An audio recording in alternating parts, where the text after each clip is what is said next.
नमस्कार दोस्तों हम देख रहे थे आरपीएससी सेकंड ग्रेड के अंदर पेपर फेस्ट का इतिहास टॉपिक दोस्तों। और इतिहास के अंदर हमने क्लास नंबर 1 के अंदर सभ्यताएं पढ़ी थी। क्लास नंबर 2 के अंदर हम पढ़ने जा रहे हैं दोस्तों, वो है हमारा गुर्जर परतियार वंश। गुर्जर परतियार वंश है दोस्तों, इसकी 2 क्लासें रहेगी। आज का रहेगा पार्ट 1, जिसके अंदर हम गुर्जर परतियार वंश है, इसका उदय कैसे हुआ, फिर ये आगे कैसे बढ़ा, इसके बारे में दोस्तों। और जो मंडोर शाखा है गुर्जर प्रतिहारों की, उनके बारे में आज के इस क्लास के अंदर हम देखने वाले हैं दोस्तों। तो अंत तक आप सभी मेरे साथ बने रहें। और एक बार सभी मेरे मित्रों से अनुरोध है कि अधिक से अधिक शेयर करें। सभी सेकंड ग्रेड के जो साथी है तैयारी कर रहे हैं आरपीएससी सेकंड ग्रेड की, उनके पास ये वीडियो पहुंचना चाहिए दोस्तों। तो शेयर करो, और जो नए साथी है वो चैनल को सब्सक्राइब कर ले। चलते हैं आज की क्लास की ओर। फिर एक बार सभी अनुरोध है सभी मित्रों से शेयर जरूर कर दे क्लास को। तो दोस्तों आज हम देखने वाले हैं इतिहास के अंदर गुर्जर परतियार वंश। शुरू करते हैं दोस्तों। भारत में सम्राट हर्षवर्धन की मृत्यु के उपरांत छोटे छोटे जो राज्य है उनका उदय हुआ, जो आपस में लड़ते रहते थे। इसके कारण अराजकता की स्थिति उत्पन्न हो गई। मित्रों धीरे धीरे, यानी जैसे गुर्जर परतियार वंश है, इसका उदय कैसे हुआ वो हर एक चीज यहां पर बताई जाएगी। एग्जाम के अंदर गुर्जर परतियार वंश से आपको एक क्वेश्चन मिलना है, और एक क्वेश्चन सेकंड ग्रेड के लिए बहुत ही इंपॉर्टेंट रहता है दोस्तों। इसी समय राजस्थान व उसके आसपास के क्षेत्रों में विभिन्न राजपूत राजवंशों का क्या हुआ था, उदय हुआ था, जिन्होंने अलग अलग क्षेत्रों में अपनी स्वतंत्र सत्ता स्थापित कर देश में एक सुव्यवस्थित शासन व्यवस्था की नींव रखी। तो इस चीज को समझे दोस्तों। भारत में सम्राट हर्षवर्धन थे, उनकी जैसे ही मृत्यु हुई, मृत्यु होने के उपरांत जो देश है उसके अंदर अनेक छोटे छोटे राज्य बन गए। और जो छोटे छोटे राज्य थे वो क्या थे, आपस में लड़ते रहते थे। और इसी समय राजस्थान में भी क्या हुआ, विभिन्न राजपूत राजवंश है उनका उदय हुआ, जिनमें से ही एक रहेगा हमारा गुर्जर परतियार वंश दोस्तों। इसके बारे में हम पढ़ेंगे। मित्रों एक सभी साथियों को जानकारी दे दूं कि जो हमारी आरपीएससी सेकंड ग्रेड का एग्जाम होना है, उसके अंदर जो हमारा फेस्ट पेपर रहेगा वो कंप्लीट यहां पर आपको करवाया जाएगा, और इसी प्रकार नोट्सों के द्वारा करवाया जाएगा। और जो ये नोट्स आपके सामने में लेकर आ रहा हूं ना, यही नोट्स आपको कुछ अमन ऑनलाइन क्लासेज के माध्यम से उपलब्ध करवा दिए जाएंगे दोस्तों। चलते हैं आगे दोस्तों। यहां पे देखिए ये एक इंपॉर्टेंट चीज है, तो पहले क्वेश्चन भी आया है। राजपूत शब्द, राजपुत्र का क्या है, विकृत शब्द है दोस्तों। राजपुत्र का क्या है, विकृत, यानी तोड़ मरोड़ कर इसको पेश किया गया राजपूत के रूप में। आगे देखिए राजपूतों की उत्पत्ति के प्रमुख सिद्धांत, कि राजपूत उत्पन्न कैसे हुए, इनके बहुत सारे सिद्धांत है। जो मेन सिद्धांत है एग्जाम की दृष्टि से, जो हमारे इंपॉर्टेंट सिद्धांत है, उनके बारे में हम यहां पर पढ़ेंगे। सबसे पहले हमारे सामने आता है दोस्तों अग्निकुंड सिद्धांत। एक बार फिर सभी साथियों से अनुरोध, शेयर करो, अधिक से अधिक शेयर करो, सभी मित्रों के पास पहुंचाओ वीडियो की लिंक को। पृथ्वीराज रासो के लेखक चंद्रबरदाई ने राजपूतों की उत्पत्ति के लिए अग्निकुंड सिद्धांत का प्रतिपादन किया है दोस्तों। किसने दोस्तों, इस चीज को याद करके रखना। पृथ्वीराज रासो है, जो पृथ्वीराज रासो है ग्रंथ, इसके लेखक है चंद्रबरदाई। इन्होंने राजपूतों की जो उत्पत्ति है उसका अग्निकुंड सिद्धांत दिया है, यानी अग्निकुंड सिद्धांत का प्रतिपादन किया है। आगे देखिए, इसके अनुसार वशिष्ठ ऋषि द्वारा किए गए यज्ञ से 4 राजपूत जातियां उत्पन्न हुई। अग्निकुंड यानी जो यज्ञ हुआ था, यज्ञ किससे होता है, अग्नि से। अग्निकुंड यज्ञ के द्वारा ही 4 राजपूत जातियां उत्पन्न हुई। कौन कौन सी, गुर्जर परतियार, चालुक्य या सोलंकी, परमार और चौहान। गुर्जर परतियार जो उत्तर भारत में रहे, चालुक्य और सोलंकी है वो गुजरात क्षेत्र में, परमार है जो मालवा में, और चौहान जो सांबर, हमारे सेकंड ग्रेड के सिलेबस में है चौहान, आगे हम पढ़ेंगे दोस्तों। तो दोस्तों गुर्जर परतियार और चौहान, इन 2 शाखाओं के बारे में हमें विस्तृत अध्ययन करना है इस सिलेबस के अंदर। तो ये 4 शाखाएं ये कहां से उत्पन्न हुई थी, ये अग्निकुंड सिद्धांत से। अग्निकुंड सिद्धांत दिया किसने था, चंद्रबरदाई ने, पृथ्वीराज रासो में।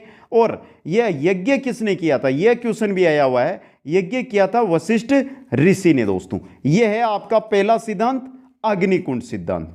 आगे चलते हैं दूसरे सिद्धांत की ओर। दूसरा सिद्धांत है कर्नल जेम्स टोड ने राजपूतों को शंख, कुषाण, हूण आदि विदेशियों की संतान मानकर अग्निवंशीय सिद्धांत का प्रतिपादन किया। तो कर्नल जेम्स टोड है, उन्होंने राजपूतों को क्या माना है? शंख, कुषाण और हूण, इन विदेशियों की संतान। और यह भी क्वेश्चन आया है कि हूण विदेशियों की संतान राजपूतों को किसने माना है? कर्नल जेम्स टोड ने। तीसरा देखिए, डॉक्टर गौरीशंकर हीराचंद ओझा ने राजपूतों को प्राचीन सूर्यवंशी वैदिक क्षेत्रीय की संतान माना है। और यह बहुत इंपॉर्टेंट है इस बार के लिए। प्राचीन सूर्यवंशी वैदिक क्षेत्रीय यानी सूर्यवंशी क्षेत्रीय की संतान राजपूतों को किसने माना? डॉक्टर गौरीशंकर हीराचंद ओझा ने। यह तीसरा सिद्धांत है। चौथा सिद्धांत देखिए, D.R. भंडारकर, देवदत्त रामकृष्ण भंडारकर ने राजपूतों को ब्राह्मण उत्पत्ति का माना है। तो ब्राह्मण उत्पत्ति का किसने माना है? D.R. भंडारकर ने दोस्तों। और यह बड़ा नाम भी आ सकता है, पूरा नाम आ सकता है देवदत्त रामकृष्ण भंडारकर। यह भी आपको साथ में याद रखना है दोस्तों। आगे चलिए दोस्तों, आगे क्या लिखा गया है? बादामी के चालुक्य शासक पुलकेशिन द्वितीय के ऐहोल अभिलेख रविकृत में गुर्जर जाति का सर्वप्रथम उल्लेख हुआ है। गुर्जर जाति का उल्लेख सर्वप्रथम कहां पर हुआ है? यह बहुत इंपॉर्टेंट क्वेश्चन बनता है आपके लिए। गुर्जर जाति का जो सर्वप्रथम उल्लेख है वो हुआ है दोस्तों आपके ऐहोल अभिलेख के अंदर। ऐहोल अभिलेख या रविकीर्ति दोस्तों, ये किसका है दोस्तों? पुलकेशिन द्वितीय के द्वारा है, चालुक्य शासक थे उन्होंने। और वहां पर इन्होंने गुर्जर जाति का सर्वप्रथम उल्लेख किया है। पांचवां सिद्धांत क्या है दोस्तों? पांचवां सिद्धांत दिया था जॉर्ज केनेडी ने। जॉर्ज केनेडी ने गुर्जर प्रतिहारों को ईरानी मूल का माना है। कहां का? ईरानी मूल का दोस्तों। छठवां सिद्धांत है दोस्तों हमारा एलेक्जेंडर कनिंघम का। भारतीय पुरातत्व शास्त्र के जनक माना जाता है एलेक्जेंडर कनिंघम को। यह क्वेश्चन भी इंपॉर्टेंट है आपके लिए। ने राजपूतों को कुषाण वंशी माना है। तो कुषाण वंशी किसने माना? एलेक्जेंडर कनिंघम ने। ईरानी मूल किसने माना? जॉर्ज केनेडी ने। और यह चीज तो मैंने बता दिया आपको, इंपॉर्टेंट है दोस्तों कि गुर्जर जाति का सर्वप्रथम उल्लेख ऐहोल अभिलेख में मिलता है दोस्तों। एक बार फिर देखते हैं दोस्तों, क्योंकि इनसे एक क्वेश्चन आता ही है दोस्तों। पहला जो सिद्धांत है राजपूतों की उत्पत्ति का वो है अग्निकुंड सिद्धांत। और इससे 4 जातियां राजपूतों की उत्पन्न हुई। उनमें 4 जातियों में आपकी है गुर्जर प्रतिहार, चालुक्य, परमार और चौहान। दोस्तों अग्निकुंड सिद्धांत 4 जातियां। दूसरा सिद्धांत है वो कर्नल जेम्स टोड के अनुसार है। उन्होंने राजपूतों को विदेशों की संतान माना, विदेशियों की, शंख, कुषाण और हूणों की दोस्तों। और कर्नल जेम्स टोड ने सिद्धांत कौन सा दिया था? अग्निवंशीय सिद्धांत दिया था। कौन सा? अग्निवंशीय सिद्धांत दिया था। तीसरा है गौरीशंकर हीराचंद ओझा ने राजपूतों को प्राचीन सूर्यवंशी, तो प्राचीन सूर्यवंशी वैदिक क्षेत्रियों की संतान डॉक्टर गौरीशंकर हीराचंद ओझा ने माना। चौथा सिद्धांत है D.R. भंडारकर, देवदत्त रामकृष्ण भंडारकर ने ब्राह्मण उत्पत्ति का माना, यानी ब्राह्मणों से उत्पन्न हुए राजपूत दोस्तों। पांचवां जो हमारा सिद्धांत है जॉर्ज केनेडी का, इन्होंने ईरानी मूल का माना। और एलेक्जेंडर कनिंघम ने कुषाण वंशी राजपूतों को माना है दोस्तों। आगे चलते हैं और अब बात करते हैं दोस्तों हम गुर्जर प्रतिहारों के संबंध में।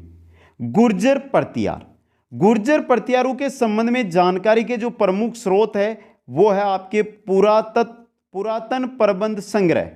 पहला स्रोत कौन सा है? पुरातन प्रबंध संग्रह। दूसरा है क्वलाई माला ग्रंथ जो उद्योतन सूरी का है। तीसरा है राजतरंगिणी जो कल्हण का है। और चौथा है हरिवंश कुरान जो जिनसेन का है। ये 4 स्रोत है जिनसे गुर्जर प्रतिहारों के संबंध में हमको जानकारी मिलती है दोस्तों। यह हो गई गुर्जर प्रतिहारों की जो नॉर्मल जानकारी है वो दोस्तों। अब शुरू करते हैं हम गुर्जर प्रतिहार वंश के बारे में। तो गुर्जर प्रतिहार कहां से उत्पन्न हुए, कैसे हुए, देखिए दोस्तों। गुर्जर प्रतिहार शब्द दो शब्दों के योग से बना है। कौन कौन से हैं दोस्तों? जिसमें गुर्जर शब्द गुर्जार्तर का और प्रत्यार शब्द जाति या पद का सूचक है। गुर्जर प्रत्यार दो शब्द है, एक तो गुर्जर है एक प्रत्यार है। गुर्जर जो आपका शब्द है ना, ये गुर्जरात्र का पर्याय है और प्रत्यार या तो जाति या पद का सूचक है दोस्तों। अब बात आ जाती है कि ये गुर्जात्र है क्या।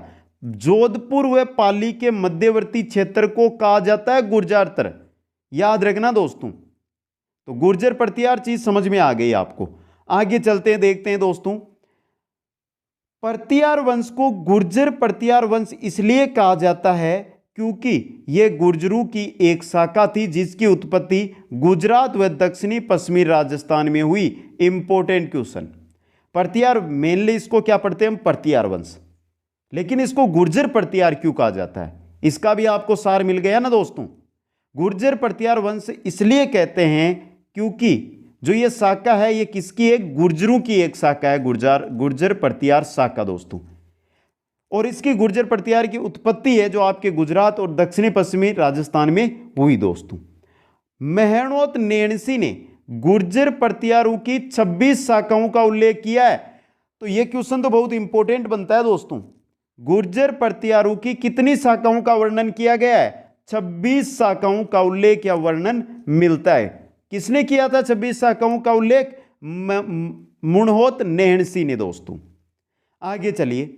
गुर्जर प्रत्यार वंश का शासन 6वीं शताब्दी से 11वीं शताब्दी तक रहा। 6वीं से 11वीं शताब्दी तक गुर्जर प्रत्यारों का शासन रहा, 5 शताब्दियों तक दोस्तों। आगे चलते हैं दोस्तों। गुर्जर प्रत्यारों की शक्ति का प्रारंभिक केंद्र अजमेर व बीनमाल था दोस्तों। यह भी इंपॉर्टेंट क्वेश्चन है। जो गुर्जर प्रत्यार है इनकी शक्ति का प्रारंभिक केंद्र, बहुत सारे साथी क्या कर देते हैं? मंडोर कर देते हैं। एक चीज याद रखना, अजमेर व बीनमाल था दोस्तों। मंडोर इसमें प्रारंभिक केंद्र, यानी जो गुर्जर प्रत्यार है इनकी शक्ति का प्रारंभिक केंद्र अजमेर व बीनमाल दोस्तों। आगे देखिए। चीनी यात्री हेनसांग ने अपनी यात्रा वृत्तांत सियूकी में, जो हेनसांग ने जो यात्रा वर्णन है, यात्रा में आते वक्त एक किताब लिखी थी, एक ग्रंथ लिखा था जिसका नाम था सियूकी। सियूकी में कुचेलो, ये इंपॉर्टेंट चीज है, अभी बता रहा हूं, बहुत इंपॉर्टेंट है, इससे सीधा क्वेश्चन आया था लास्ट बार। कुचेलो गुर्जर प्रदेश की राजधानी और पीलीमोलो बीनमाल का उल्लेख किया है। कुचेलो और पीलीमोलो इन दोनों का। अब कुचेलो क्या है? अभी वहां पे क्वेश्चन आ गया कि हेनसांग ने कुचेलो यूज किया गुर्जर प्रदेश की राजधानी के लिए, पीलीमोलो बीनमाल के लिए यूज किया है। ये शब्द यूज किए थे किसने? हेनसांग ने। हेनसांग चीनी यात्री था दोस्तों। बात करते हैं गुर्जर प्रत्यारों की प्रमुख शाखाओं की। तो गुर्जर प्रत्यारों की जो शाखाएं हैं वो शाखाएं मंडोर, बीनमाल, उज्जैन और कनौज। कितनी शाखाएं हो गई? 4 शाखाएं हो गई। गुर्जर प्रत्यारों की प्रमुख शाखाओं में 4 शाखाएं हैं, मंडोर, बीनमाल, उज्जैन और कन्नौज। आ गया मित्रों। और आज की जो क्लास है उसके अंदर हम अध्ययन करेंगे मंडोर शाखा का, और जो नेक्स्ट क्लास रहेगी उसमें इन तीनों का मिक्स है, क्योंकि ये तीनों शाखाएं आपस में जुड़ी हुई है, तो आगे इन तीनों का अध्ययन करेंगे। आज की क्लास में सिर्फ और सिर्फ मंडोर शाखा के बारे में हम देखेंगे दोस्तों। चलते हैं दोस्तों मंडोर शाखा की ओर।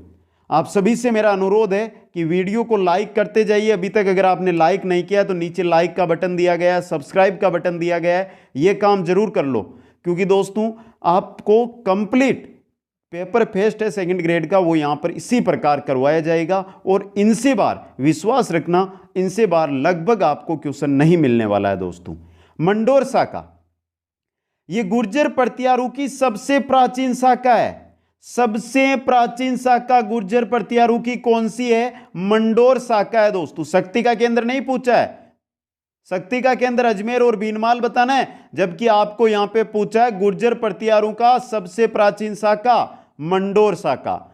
मंडोर के प्रत्यारों के संबंध में जानकारी का जो प्रमुख स्रोत है वो ये 2 स्रोत है दोस्तों।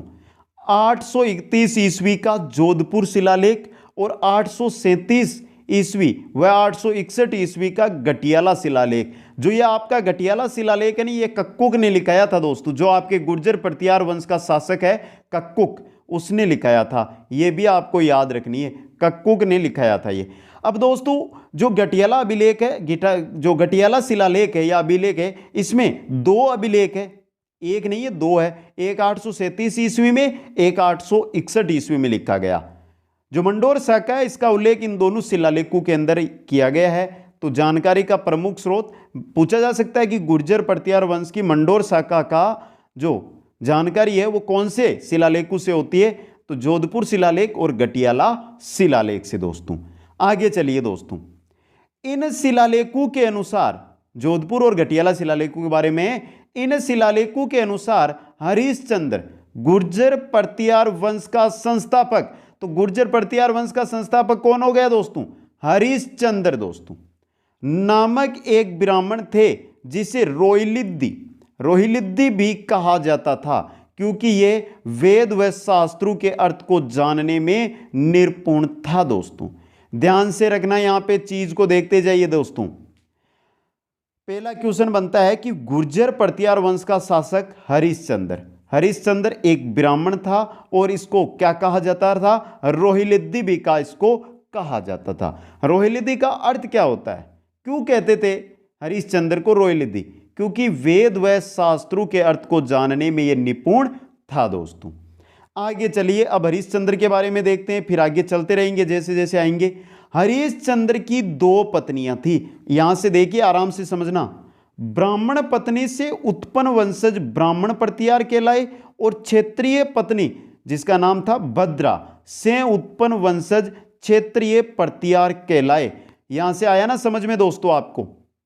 देखिए कि जो ब्राह्मण प्रतिहार कौन है और जो आपके प्रतिहार क्षेत्रीय प्रतिहार कौन है, उनकी उत्पत्ति कैसे हुई। जो हमारे हरिश्चंद्र थे उनकी दो पत्नियां थी, एक ब्राह्मण पत्नी, एक क्षेत्रीय पत्नी।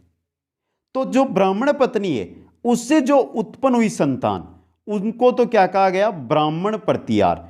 और जो क्षेत्रीय पत्नी है भद्रा, जिसका नाम याद रखना है, ये इंपॉर्टेंट है दोस्तों। भद्रा से जो उत्पन्न संतानें वंशज है उनको क्या कहा गया? क्षेत्रीय प्रतिहार कहा गया। आया समझ में मित्रों?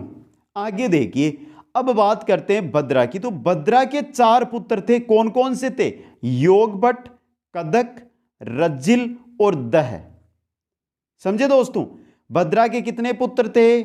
चार। भद्रा क्षेत्रीय पत्नी थी दोस्तों हरिश्चंद्र की। इसके चार पुत्र थे, योगभट्ट, कदक, रज्जिल और दह।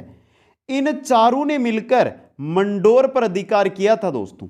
इन चारों ने मिलकर मंडोर पर क्या कर लिया था? अधिकार कर लिया था। मंडोर के गुर्जर प्रतिहारों की वंशावली रज्जिल से प्रारंभ होती है। कहां से? रज्जिल से। रज्जिल पुत्र किसका था? हरिश्चंद्र का। हरिश्चंद्र की क्षेत्रीय पत्नी भद्रा का पुत्र था रज्जिल, और रज्जिल से ही जो मंडोर शाखा है गुर्जर प्रतिहारों की, यहां से प्रारंभ होती है दोस्तों। और रज्जिल से हम प्रारंभ करके मंडोर शाखा का, गुर्जर प्रतिहारों का मंडोर पर जब तक अधिकार रहता है, उसके बारे में आज हम यहां पर अध्ययन करते रहेंगे दोस्तों। एक बार फिर अनुरोध, लाइक शेयर करते रहिए सभी मित्र, जल्दी से करते जिन्होंने अभी तक नहीं किया है। तो पढ़ते हैं दोस्तों रज्जिल के बारे में। रज्जिल किनका पुत्र था? हरिश्चंद्र का, जिसको जो हमारा प्रतिहार वंश है इसका संस्थापक माना जाता है। किसको? हरिश्चंद्र को। 560 ईस्वी में रज्जिल ने मंडोर में प्रतिहार वंश की स्थापना की और मंडोर को अपनी राजधानी बनाया। ज्यादा दोस्तों जो क्वेश्चन बनते हैं उतनी मैं आपको जानकारी देता जाऊंगा। तो देखिए दोस्तों, रज्जिल ने, क्वेश्चन पहला बनता है कि रज्जिल ने मंडोर को, जो मंडोर है यहां पर प्रतिहार वंश की स्थापना कब की? 560 ईस्वी में। और यहीं पर इन्होंने क्या बना ली? मंडोर को अपनी प्रतिहार वंश की क्या बना ली? राजधानी। रज्जिल ने यहां पर राजसू यज्ञ किया था। तो यह भी इंपॉर्टेंट है, राजसू यज्ञ मंडोर में किसने किया है? रज्जिल ने। आगे चलिए दोस्तों, रज्जिल का उत्तराधिकारी आता है हमारे नरभट्ट। रज्जिल का उत्तराधिकारी था नरभट्ट। इसने पीला पानी की उपाधि से विभूषित किया गया। किनको? नरभट्ट को पीला पानी से, पीला पानी का मतलब गुरु और ब्राह्मणों का संरक्षण करता, जो ये पीला नरभट्ट है ये गुरु और ब्राह्मणों का संरक्षण करता था, इसलिए गुरु और ब्राह्मणों ने इसको पीला पानी की उपाधि से विभूषित किया था दोस्तों। आगे देखिए, ये उपाधि इनको किसने दी थी? हेनसांग ने। इंपॉर्टेंट चीज है दोस्तों, ये जो पीला पानी की उपाधि है वो किसने दी थी? हेनसांग ने। किसको दी थी? नरभट्ट को दोस्तों। नरभट्ट के आगे आता है दोस्तों नागभट्ट, जो नरभट्ट का क्या है? बेटा, और रजिल का क्या है दोस्तों? पोता। रजिल का पोता नागभट्ट, और इसने मेड़ता को अपनी राजधानी बनाया। मंडोर से अपनी राजधानी कहां ले आया दोस्तों? ये अपनी राजधानी मेड़ता ले आया। जो नागभट्ट है, रजिल का पोता है, ये मेड़ता से।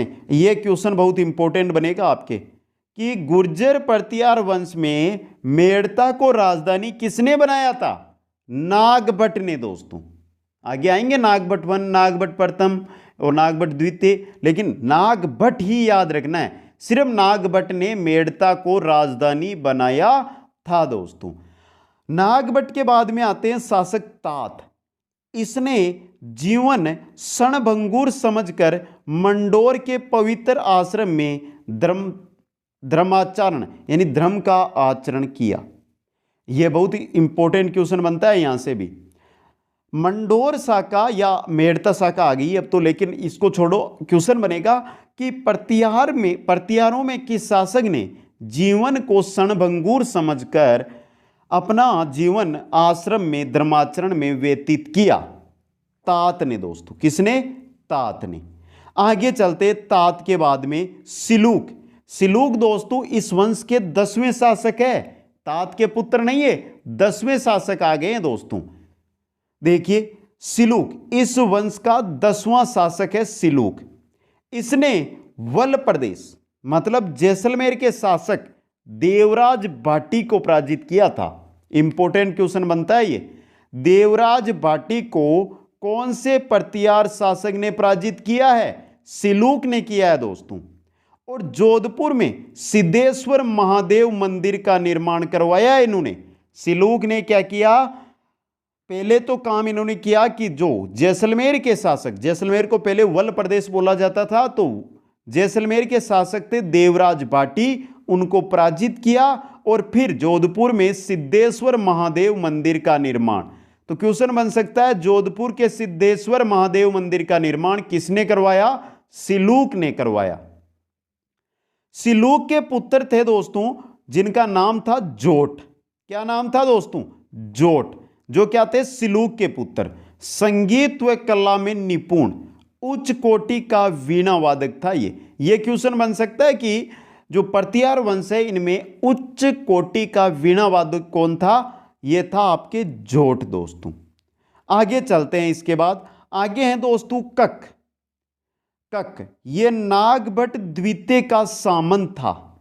कक है ना, ये नागभट्ट द्वितीय। जो हमारे दोस्तों अन्य शाखाएं पढ़ेंगे ना प्रतिहारों की, हाँ जब मंडोर शाखा पढ़ रहे हैं उसके बाद जो उज्जैन वाली शाखा है वहां पर अध्ययन करेंगे ना, तो हमारे नागभट्ट द्वितीय आएगा। आपको इतना ही याद रखना है कि कक कौन था?